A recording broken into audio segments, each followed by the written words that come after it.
You heard about the a new newspaper, online newspaper called The Fourth Estate. Tonight, I'm disappointed in them because in their first story of the Fourth Estate newspaper, they were talking about the church, that George Mills and his church, Lighthouse. My concern about that, the way they publish their stuff, I'll come to that. But let's deal first with the Lighthouse matter. So some pastors of the Lighthouse Church, and Lighthouse is one of the biggest churches in Ghana. It probably can rate as one of the biggest churches in Africa and the global world. They have several branches. I terribly admire their leader, the Apostle Dag Heward-Mills. And I'm not a member of the Lighthouse Church, but I have followed some of the things that he's done. Now, for us in the body of Christ, we are always careful and cautious about something. When God has called a person, or there is sufficient evidence to show that God has called a person, from the period that God calls him at the time he does his work up to the time he finishes his work, he is God's property, and God chastises him.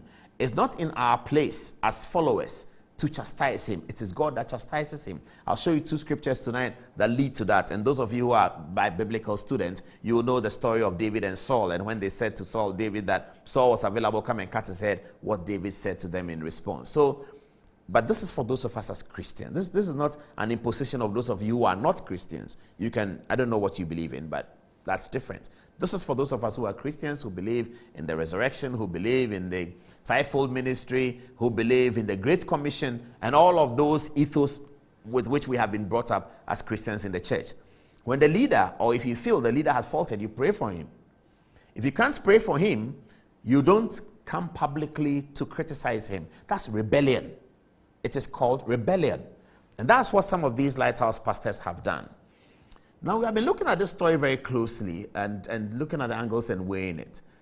I'll come to the media bit in a little bit, but that's my mainstay, however, let me say this. Now, yesterday, Apostle Mills Odoi came out with a video that emboldened me to come tonight and speak about this Lighthouse matter. Let's watch Apostle Mills Odoi's video. What did he say? And then we'll come and we'll come and do our take. Well, my name is Albert Mills Odoi. I am a bishop and a consecrated apostle in the United Denominations, formerly Lighthouse Chapel International. This video is being made in direct response to and in opposition to the accusations and the lies and the falsehoods, the misrepresentations of truth and the peddling of half-truth by sex-departed ministers from the denominations who used to be brothers to us, who I know very well, some of whom I've known for more than 23 years. The things that these guys are saying are not true. I mean, look at the matter of snake. It's an administrative error that has occurred. You don't find it with spiritual means. You know, and not to say that the truth is there. There are screenshots. There's evidence. Friends and brothers of people who know the truth are standing by. Those that these 6 people call dogs are standing by to refute the allegations and to bring about the truth of what actually happened. I actually want them to insult me or to say the things I'm saying are lies, just so that the brothers and the sisters, we, the brothers and the sisters who know the truth, will bring out the case. We want to jump into the trenches with you. We want to muddy ourselves. We want to roll in the mud. We want to fight. Please give us a reason to. Please, Larry. Please, Okomensa. Please, Seth Duncan. Please allow us to fight. To give us a reason to fight. To this video is just an address to the general public to say that there are lies being peddled against Bishop Dag Heward-Mills. Larry, I see you saying that you were not supported in the building of your church. You were neglected, and that when the church begins to work, then you are asked to send money. Larry, is that the truth? Wasn't $500,000 spent on buying you a church building in Pietermaritzburg? Did you build a church building in Wa all by yourself? Were you not thanking Prophet So Grateful in Singapore? Did you not give us a testimony of other fathers in South Africa who could not even raise that amount of money after decades in ministry? I want the general public to know that it didn't happen like that. Larry knows the truth behind it, and he knows that what he said and the way he presented it is a lie. You know, when Eddie Laye speaks about that the church has a policy of so the church is doing well, then you are transferred in order to keep you subservient to the leadership. I mean, how can you be so low? I want you to. I visited Eddie Laye in 2007. We had a crusade in Kade. I was the crusade manager. We had sweet times of fellowship together. I mean, if you want to leave the church, it's fine. You visited me. I visited you in your home. We know the truth, Eddie Laye. We know the truth. Don't push it. There's a clear policy on transfer, documented, and all these things they're saying about transfers meant to cheat pastors. I mean, how can it be? Another thing I'll talk about to refute is Seth Duncan saying that he was psychological pressure was put on him by the ministry and he wanted to castrate himself. Seth Duncan, you know, I want the general public to know that when Bishop Pius, some of you may have seen the response he made, there were a lot of blanks he added. You see, but the truth is there. Seth Duncan, are you really sure you want the general public to know the truth? Don't push it. See, you guys are so holding yourselves out to be ministers. You see, I find it quite demeaning what these people are saying, making it out to be like on a bishop's birthday, you send $1,000 to bishop for healing. But wasn't it explained? I want the general public to know that the truth is there, and we are ready to say what the truth is. If these characters want us to come out with the truth, I know you will be watching this video, and you know me, I know you. We dare you to fight back. We want you to fight back. I warn you, I plead with you to fight back. So it gets nasty. Things we didn't want to be known will be known. Please don't do that. Let this thing just come to an end. Continue with what you call your ministry God has called you to do. The case is in court. Let the court take its course. I mean, look, I've also been a missionary. I was one of the first missionaries to be sent in the church, even before Larry. Larry, you know it. We've been brothers. Why are you trying to lie and change what is the truth now? So, you know, when you say that Bishop put pressure on you to divorce your wife, that day you make it as though Bishop said meet me in the night, then you put you know it didn't happen that way. I want the general public to know that Okomesa is twisting the truth. And you know, Okomesa, your neighbors at the Kodesh and the Kodesh villa, your brothers and sisters, they are ready to speak the truth, you know, but you know it. Let's not get to the Okomesa, don't push it. Okomesa, you are bitter, you are offended. It's okay, but don't turn it into lies. Don't make Bishop out by your statement to look like some dirty, evil, vulgar petty. It is wrong. You know it is also a lie and it is not true. I want the general public to know that things didn't happen the way Okomesa is making it out to be. We thank God. We are all happy that you are happy in your marriage now. But there's no reason to blacken Bishop just so that you will have a happy marriage. There's no need for that. Please continue to have, we are all happy. You know why you were brought from Ouagadougou, like you say in your thing to the journalist, that you were brought back from Ouagadougou because your wife wouldn't join you. You see, but you say that though it's an evil thing, but it was done so that your marriage would be preserved. You know it. Why wouldn't you also say the good thing done about you? Everything in your article is evil and negative, as though nothing good has happened to you for all the time you were in ministry. Look, end of May this year would be 20 years since I finished the university and came into full-time ministry. We've all been in the ministry. Okomesa, you were so grateful. Look at the number of times Bishop took you to Korea. I want the general public to know that things are not the way. You see, when I read Okomesa said I have to wake up at 3:30 in the morning and go to church, go for a wedding, go to the radio station, have a prayer clean. Okomesa, why don't you also say where you were living, where your house was, and where the radio station is? Why don't you give the full picture? Why do you make the church look so negative?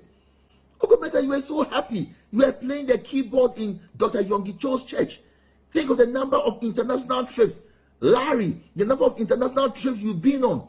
All our churches in the UK were open to you to go and launch your book. Why don't you speak of the good times also at this time? In the past, you've been so grateful. All of you, your weddings were paid for and you were helped. Your honeymoons, you yourselves, I wasn't there, but you yourselves have preached and said about how Bishop was a blessing to you. Your honeymoons were paid for, cars were bought for you, trips were made for you. There were times of fellowship. You know, the general public, if you ever hear a Lighthouse person saying, mercy, forgive, it is Larry who taught us that. He was a beloved son. Larry, I want the world to know that these guys are just bitter about negative experiences they have been through. They are hurt about whatever they want to be hurt about. And at this time, we don't want to get into those things. I just want this video, and I hope it would be the end of this saga on social media. Please cease the fight. There is no need. The case is in court. Let the courts adjudicate.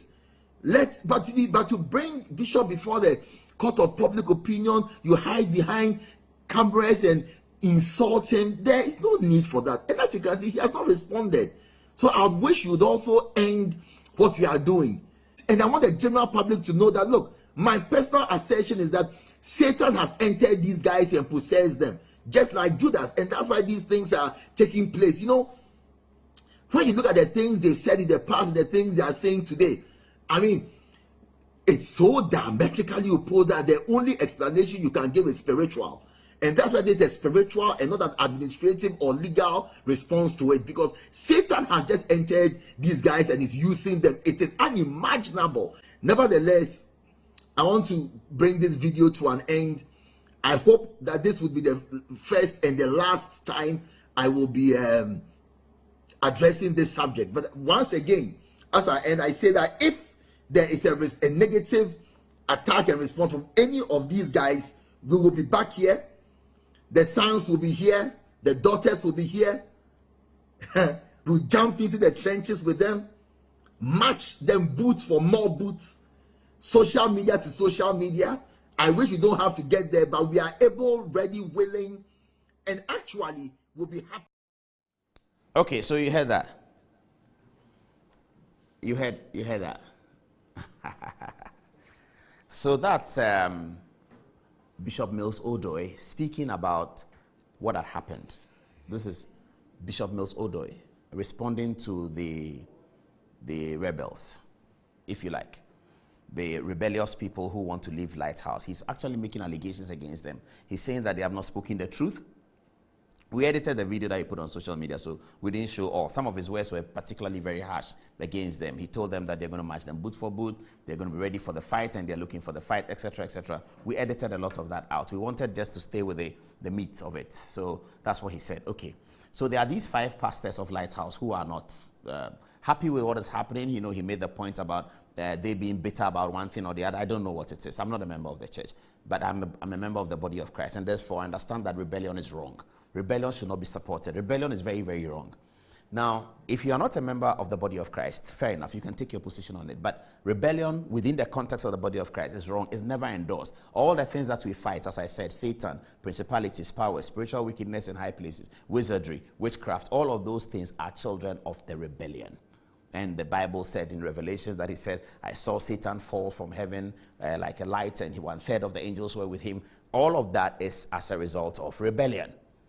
And if you look in the Bible, some of the things you see, the story between Adom-Otchere and David, and Absalom and Solomon. As we say, Adom-Otchere tried it, Absalom tried it, but it was given to Solomon. There was a rebellion against King David that didn't work. So rebellion is an anathema to any Christian establishment, Christian development, Christian philosophy. Rebellion is an anathema. What the Lighthouse people have done is seeking to achieve a rebellion. Okay, but they are going to court with it.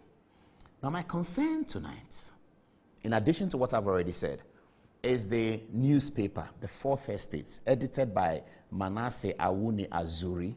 Now, I'm telling you, my brother Manasseh, that if this is how you're going to start your newspaper, your online publication, it's not going to go anywhere. If you're going to start with attacking the men of God, and you're going to start with facilitating a rebellion against the men of God, that Fourth Estate is going nowhere. I'm telling you. And I'll give you final advice at the end of the day. You can't start your publication. You were working somewhere. The brand is not interested in you anymore. They ask you to go, or you leave for some reason. You are not there anymore. You are sitting at your place. This your friend Brahima comes over and says, let's do something with West Africa Media Foundation. I'll come to West Africa Media Foundation. They start and say, let's do something with West Africa Media Foundation. And your first report as Fourth Estate, West Africa Media Foundation, is this one. They'll put on the screen, you'll see it. The Fourth Estate, your first report, this one. This is the Fourth Estate newspaper or online newspaper edited by Manasseh Azuri. And it says, darkness in the lighthouse. Pastors recount abuse and trauma. Do you know what you are doing? Now, I'm doing the spiritual and the physical and the intellectual tonight. This is the newspaper that says that it is beginning to show what the Fourth Estate does. I'll tell you later on what the Fourth Estate means.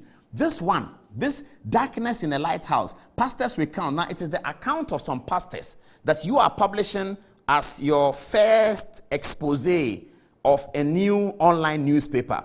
When I talk about journalism that is an intellectual exercise, about journalism that it is analysis, it is not my camera, I catch you, people fight with me. People think I don't like him. That's not the point. This is not how to do journalism.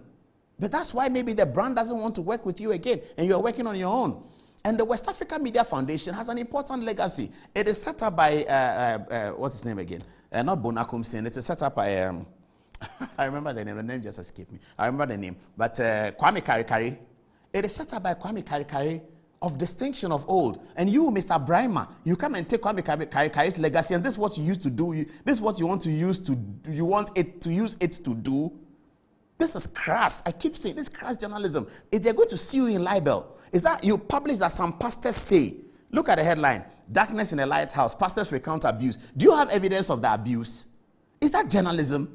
You don't have evidence. Do you know why the matter is in court? The matter is in court because two sides are arguing over something.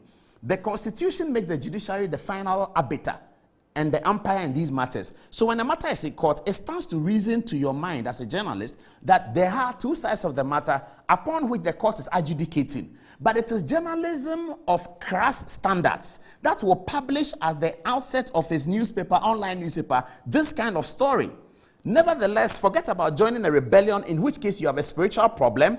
But even with your journalistic fidelity, you haven't done that. You have not achieved fidelity to the journalism profession. If your first episode, after leaving a brand and getting a new job as online editor of the Fourth Estate, you go and publish something that somebody is saying, some pastors are saying, pastors recount abuse. What kind of crass, baseless story is that? Is that journalism? And you have the effrontery to sit down and say, our show is a comedy show.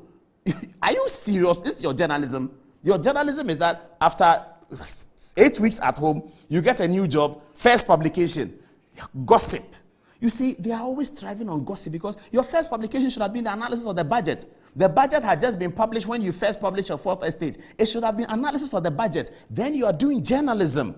Then you are analyzing the budget and telling us that comparing 2021 budget to 20 budget, Oforiatta says something contradictory. You get an interview with Charles Eduboi and said, Charles Eduboi is saying something different from what the budget said, or the budget had allocated this to that. Then you are working as a journalist, or the sessional address, or any other thing. You see the young man, said Kwame Boateng, Joy FM. I interviewed him recently. You see the kind of journalism he is. He was telling me, sent me data about accidents that have occurred as against COVID deaths. Today, he and Joy FM have presented a report to the speaker. The speaker is thinking about Parliament doing something. Now there's private members' bill. That's journalism. It's not I catch you, my camera is my pen is a camera, my glass is a camera, I have camera in my bag. When you can't do that kind of journalism anymore because you have been exposed, and when you are coming, everybody thinks that you're holding a camera, so they're running away from you, and you have to sit in your room and think, take documents and think and analyze. Then you come to gossip. Some pastor says that Dag Mills has abused him, and that is your story. Really? Is that a journalism? I'm totally shocked that you sit at home. You don't have a job. You have been given a new job as a journalist. This is your first story. Manasseh Awuni Azuri, this is your first story. That a pastor says Dag Mills has abused him. The matter is in court, but it is your first story. And look at the headline they give it. Darkness in a lighthouse. Now, Dag Mills, if you don't go and apologize, or if he's minded to do so, I know Dag Mills doesn't care. He's going to take out a writ of defamation against you. He's going to sue you 500 million Ghana cedis. And you know what happens in defamation? The main things they check the reputation of the applicant. The person who is taking out a defamation writ, they check his reputation.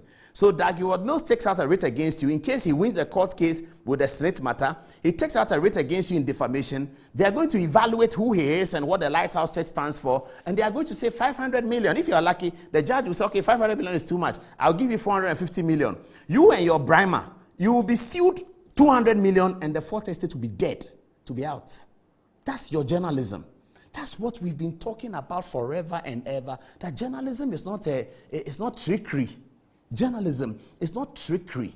It's not a spy job. It's not I catch you. It's analysis. It operates in the intellectual space. Journalism is like legal practice. It's like medicine. It's like engineering. It operates in an intellectual space. That's where journalism is. That's what journalism is all about. So you have to understand it. Now, this disgraceful story that you have done, as the fourth estate is coming out the first time, we are all looking forward to it. Brimer and Manasseh are bringing a new newspaper, Fourth Estate. This is not journalism, Mr. Brimer and your Manasseh. This is poverty journalism. It is poverty journalism. It's reckless journalism. It is trickery journalism. And it's crass journalism. Your first newspaper, online newspaper, your publication hinges on gossip. Some pastor has told me that Dag Mills has been abusing him. So I have a story. Is that a story? Azuri Manasseh, is that a story? This is crass journalism. It's reckless. It's bad journalism. You should never do journalism like that again. But I'm not surprised. Because for all their time, they think journalism is a spy work. They have camera on their body, camera in their ears, camera on their nose, camera everywhere. They think they have camera. So they come to your office and they are filming everything. Now they have been exposed. When they are coming, people say, hey, please, he's coming in camera. I don't want to see him. So go and sit in your study and think. Take the paper, analyze it, take the report, read it, and write an editorial. That's journalism. You can't do that one. Respect those who can do it. Mr. Brimer, your West Africa Foundation, it has a good pedigree. Professor Kwame Kaikai is a distinguished man. Don't drop the standards like this with your Manasseh Azuri and come and put, do you know, and they call it the Fourth Estate, such a beautiful name. Do you know where the Fourth Estate came from? Tonight I'm going to teach them where the word Fourth Estate came from. It came from Edmund Burke. We're going to put it on the screen. Let's put it on the screen and show them where the Fourth Estate came from. And I'll end quickly. Captain Smart is here. We have a beautiful conversation about to start. In interest of democracy. Put the Fourth Estate things on the TV. Let me show them what the Fourth Estate is. Then I'll tell them what to do to salvage their problem because they are in disarray and in disgrace. Read on the screen now. Let's read together. It says, in May 1789, Louis, you know these XVI things, I don't understand them that well. Oh. I mean, those of you who went to Morning Star and things, you may get it better than me, but I don't understand it that well. Okay, I know when it gets to XVI, I get confused. Okay, in May 1789, Louis XVI summoned to Versailles a full meeting of the Estates Generals. That's how they used to call them, the Estates Generals. The first estate consisted of 300 nobles, so you can call that maybe today our executive. The second estate consisted of 300 clergy. The third estate consisted of 600 commoners. That's where the estate thing comes from. 1789, Louis Versailles. Move on to the next page. Let me show them. Some years later, after the French Revolution, Edmund Burke, and it's to him that we owe that, looking up at the press gallery of the House of Commons, said, yonder sits the Fourth Estate, and they are more important than them all. Do you see the description of Edmund Burke about what Fourth Estate is? He says, they are more important.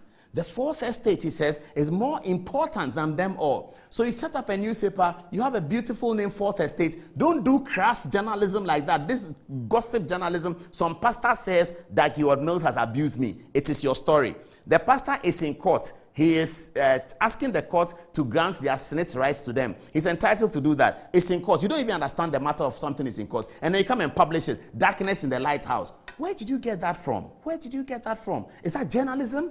That certainly cannot be journalism. And all of you, those of us who come on Facebook and who say anything, you want to look at this squarely and fairly, that's not journalism. That's the poverty of journalism. It's crass journalism. It's reckless journalism. It's strictly journalism. It's unintellectual journalism. Totally unintellectual. You cannot do that. Now, let me give you the clue what to do. I'm done with you. Okay, no. Let me just tell the Fourth Estate. It's a book written by Jeffrey Archer entitled The Fourth Estate. Okay, Nana Hesse is sending me text. Louis the 16th. PMC, thank you. Louis the 16th. XVI means the 16th. This is Holy Child English. You know? Thank you, PMC. Thank you.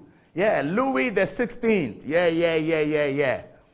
It was in Versailles, Louis XVI, when he met the estate generals. Many years later, Edmund Beck said the press is the fourth estate. So, Mr. Brimer, Manasseh Azuri, wake up, yeah? Wake up! Stop the crass, reckless journalism that you are doing. Basic journalism like that. What kind of story is that? Some pastor says that Howard Mills has abused me, and that is your story. Have you ever read that in the Chronicle before? Do you read these kinds of story anywhere? Is that the kind of thing you are going to, and you call it Fourth Estate? Then change the name Fourth Estate and get a cheaper name for it. Fourth Estate is a very important name. Beautiful name you have. Live up to the standard and stop the misbehavior. Learn the journalism properly. Do the hard work. Burn the midnight oil. Read. You think the journalism, we sit there, we don't read, and we are here for 20 years. Read a book. Read it. Open the book and read it. Open it. Read it. It's not gossip. It's not gossip. Whispering. Gossip. The pastor told me that Howard Mills has abused him, so it's your story. Is that a story? Now, let me tell you what to do. I'm going to put some photographs on the screen, yeah? You, Mr. Brahma, and your Manasseh, go and talk to these people, eh? Call Bishop E.A.T. Sack if you know what is good for you. I'm telling you. If you know what is good for you, you don't want the libel suit to come and hit you and collapse your enterprise.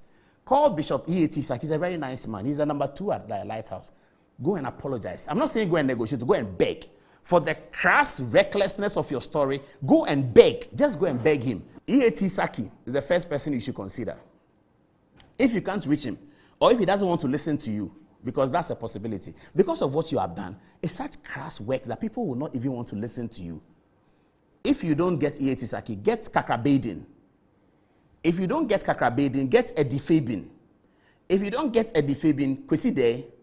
These are all bishops of the Lighthouse Church. Go and talk to them. For us Christians, let's be mindful. Rebellion is not accepted. It's abhorrent. Rebellion is not accepted anywhere in the whole enterprise. These pastors are rebelling against the apostle Bishop Dag Heward-Mills. It's up to them. Let them do their rebellion. Media cannot carry that story. If media want to carry the story, they have to do a thorough work. As for the Fourth Estate of the realm, it has done a reckless job at birth. When the 1946 Constitution was published in Ghana, it was by Alan Burns, the governor. The governor was called Alan Burns. He published the 1946 Constitution in Ghana. In those days, the opposition was led by J.B. Dankwa. So BBC went and asked J.B. Dankwa that, what do you think about the Alan Burns Constitution? And Dr. Dankwa said, the Constitution of Alan Burns is outmoded at birth. Fourth Estate, you have become, with the story that you have done, the crass story that you have done, you have become outmoded at your birth. By the time you are coming, you are already outmoded until you go and do the right thing. So, to Bishop Dag Heward-Mills, this is for you. God be with you. To Bishop E.A.T. Saki, God be with you. To Bishop Eddie Fabin, God be with you. To Bishop Mills Odoi, you have done something that heaven will always remember. Apostle Mills Odoi, what you have done, heaven will always remember. To Kwesi there, my good friend, God be with you for dedicating your very young life to the establishment of the principles in the Great Commission.